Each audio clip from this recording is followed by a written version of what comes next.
When we started working together in 2020, there wasn't a clear framework. It wasn't about defining an outcome. It was about being responsive.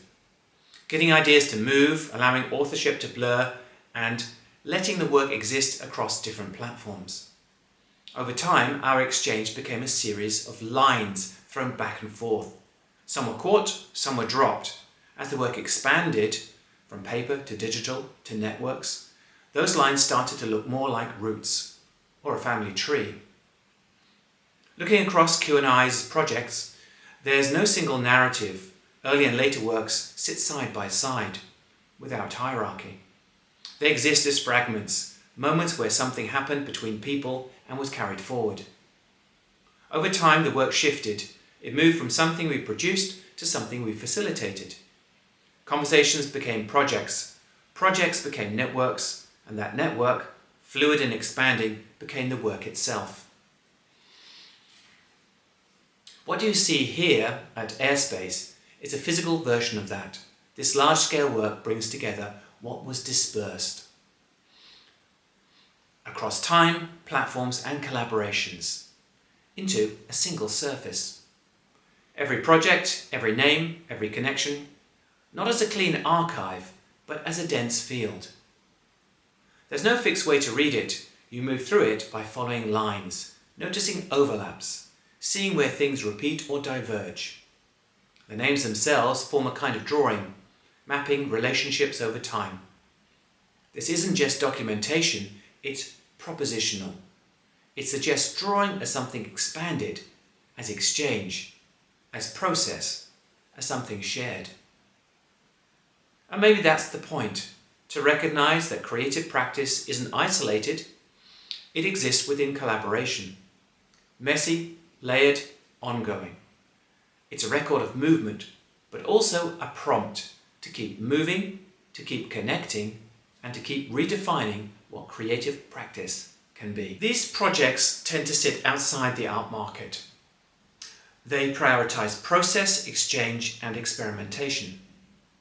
That said, they still exist within a wider context. So it's not complete separation, but there is a conscious effort to create space away from those pressures of selling work within a commercial gallery situation. The pandemic created a very specific moment in time. A lot of normal structures disappeared and people connected in new ways. We worked with people we wouldn't usually encounter, and there was a sense of openness, especially as video conferencing tools became more widespread and much better quality. It had a feeling of being egalitarian and inclusive, but it also felt quite temporary.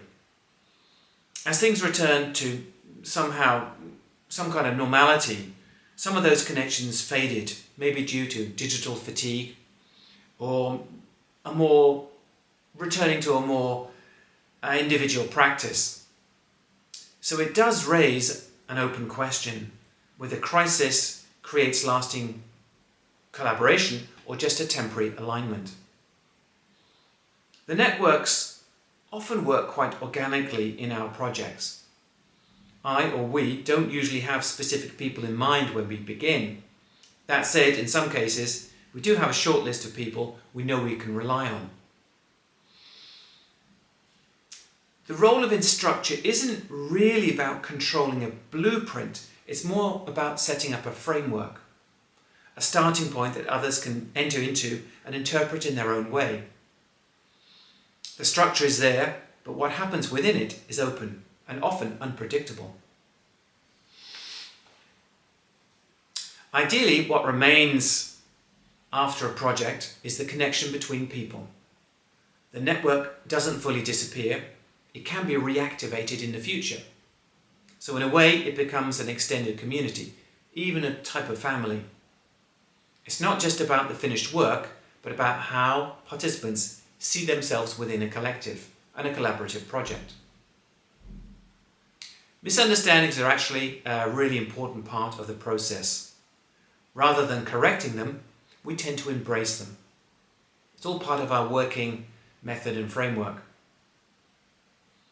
Those moments of mistranslation where someone interprets an instruction differently often produce more interesting, and, in a way, better results. They introduce unpredictability and open up new directions. So in a way, the breakdown of the instruction is where the collaboration really begins. It shifts from following to responding. There was definitely a sense of competition in some of the drawing projects. Who could come up with the most interesting response and post it the quickest into the WhatsApp group, for example. And to get validation from the participants in the group was always something that I think a lot of people wanted. But it wasn't about winning in a traditional sense. It was more about pushing each other. That kind of competition can be really productive. It encourages risk-taking. For me, the key difference is whether it motivates people to engage more directly or if they rather withdraw into their shell. Rather than trying to suppress individuality, we design structures where individual wins aren't really the focus. Often participants don't fully know each other, and that can create openness. So the emphasis shifts towards contribution rather than ownership.